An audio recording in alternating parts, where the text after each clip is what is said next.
चलिए शुरू करें, बिस्मिल्लाह। जैसा कि अभी सोहेल साहब ने भी आपको बताया कि आज 370 की सुनवाई हो रही है सुप्रीम कोर्ट में, और हमारी पार्टी भी उसमें इंटरवीनर की तरह से मुदाखलत कर रही है केस में। और आप जानते हैं कि जो सुप्रीम कोर्ट है ये न सिर्फ जम्मू कश्मीर के लोगों के लिए बल्कि जो मुल्क में इस वक्त हालात हो रहे हैं, जो मणिपुर से लेके हरियाणा तक पूरे मुल्क को नफरत की आग से जलाया जा रहा है, सुप्रीम कोर्ट ऐसे में आखिरी उम्मीद बची हुई है। और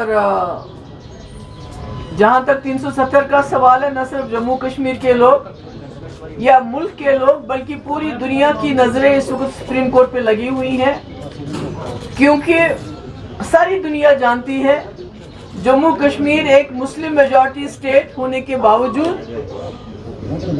हमने 1947 में दो कौमी नजरिया यानी मजहब की बुनियादों पे तकसीम होने से इनकार किया और एक जमहूरी सेक्युलर हिंदुस्तान के साथ हाथ मिलाया, ये सोच के कि हमारी एक खुसूसियत है, we have a unique identity.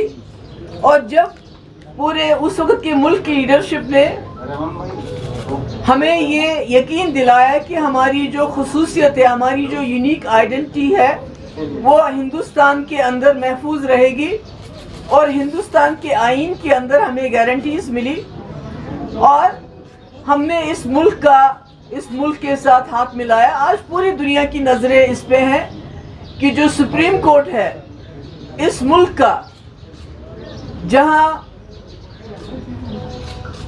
जहां पर इंसाफ के फैसले होते हैं, और आज पूरे मुल्क में अगर आप देखिएगा कि जो इस मुल्क की कॉन्स्टिट्यूशन है जिसके मुताबिक हिंदुस्तान चलता था, मगर पिछले कई सालों से खासकर 2018 के पार्लियामेंट इलेक्शन के बाद उस कॉन्स्टिट्यूशन को ताक पे रख के एक पार्टी के एजेंडे के मुताबिक ये मुल्क चलाया जा रहा है। मुझे लगता है सुप्रीम कोर्ट के सामने ये बहुत बड़ा चैलेंज है।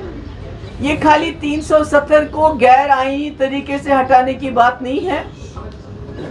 सुप्रीम कोर्ट को ये देखना पड़ेगा कि जिस मुल्क में तमाम इंस्टीट्यूशंस खत्म किए गए हो, सपोर्ट किए गए हो, वहां अब एक इंस्टीट्यूशन बचा है जो इस मुल्क की कॉन्स्टिट्यूशन को बचा सकते हैं, क्योंकि 370 भी कोई चाइना या किसी हमारे हमसाया मुल्क के आइन के मुताबिक नहीं है, बल्कि हिंदुस्तान के आइन के मुताबिक है।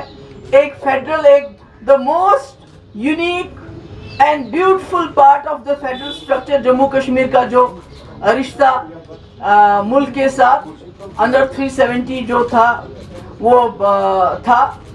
पर अगर आज सुप्रीम कोर्ट को ये देखना पड़ेगा कि अगर उनको ये मुल्क हिंदुस्तान के आइन के मुताबिक चलना चाहिए या किसी पार्टी के एजेंडे के मुताबिक चलना चाहिए।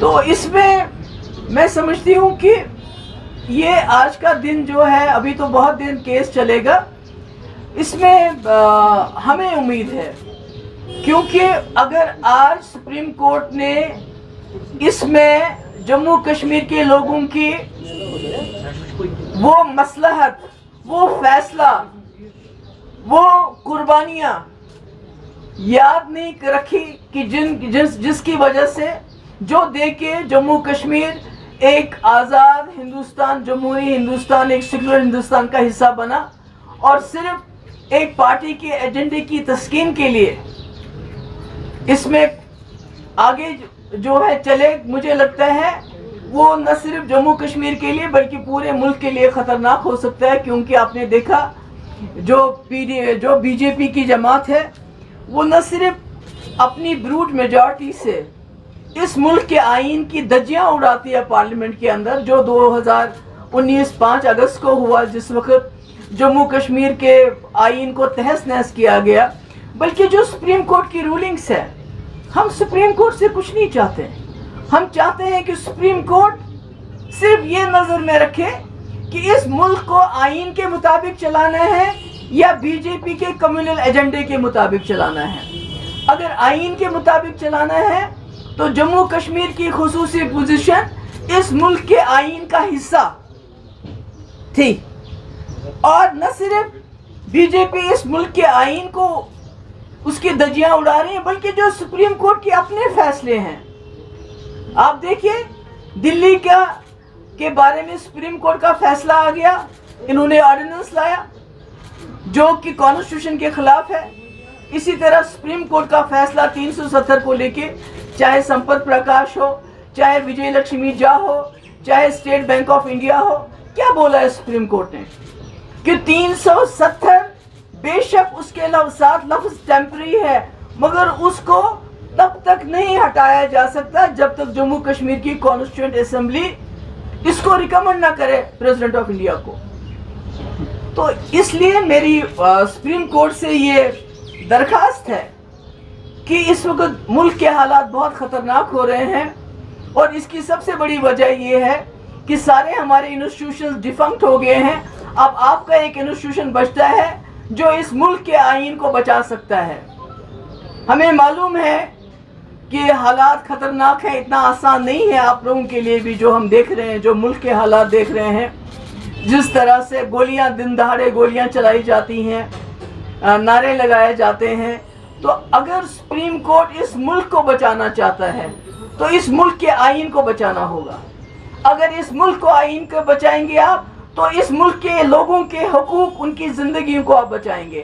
آج سوال یہ نہیں ہے کہ 370 کے اوپر آپ کیا فیصلہ لیتے ہیں، آج سوال یہ ہے کہ آپ اس ملک کو بچانے کے لیے آگے آنے کے لیے تیار ہیں، رسک اٹھانے کے جو risk, are you ready to take risk?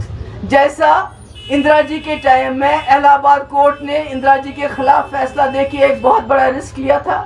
کیا سپریم کورٹ اس وقت ہندوستان کو بچانے کے لیے، ہندوستان کے آئین کو بچانے کے لیے، اس آئین کو بچانے کے لیے جس نے جموں کشمیر کو 370 دیا تھا، 35A دیا تھا، آگے آنے کے لیے تیار ہے؟ یا خدا نہ خواستہ جو اس وقت ملک میں ہو رہا ہے، منی پور سے لے کے ہریانہ تک، کہیں اس میں اس کا حصہ نہ بن جائے؟ There are only two sides. You have to choose. Either you are with India, with the constitution of this country, with the federal system of this country, with the rights guaranteed to the people of India, guaranteed to the people of Jammu and Kashmir under the constitution of India, or you are against India. When I say India, I am not talking about the opposition alliance. I am talking about the country India. So that's my point. تو میری یہی گزارش ہے supreme court سے کہ اس ملک کو بچائیے، اس کے آئین کو بچائیے، اور جموں کشمیر کو بھی بچائیے۔ جو منی پور کے حالات ہیں وہ دھیرے دھیرے پورے ملک کو اپنی لپیٹ میں لے کے جا رہے ہیں، اس ملک کو بچائیے۔ Thank you so much. I think that's all. I don't think there's anything else.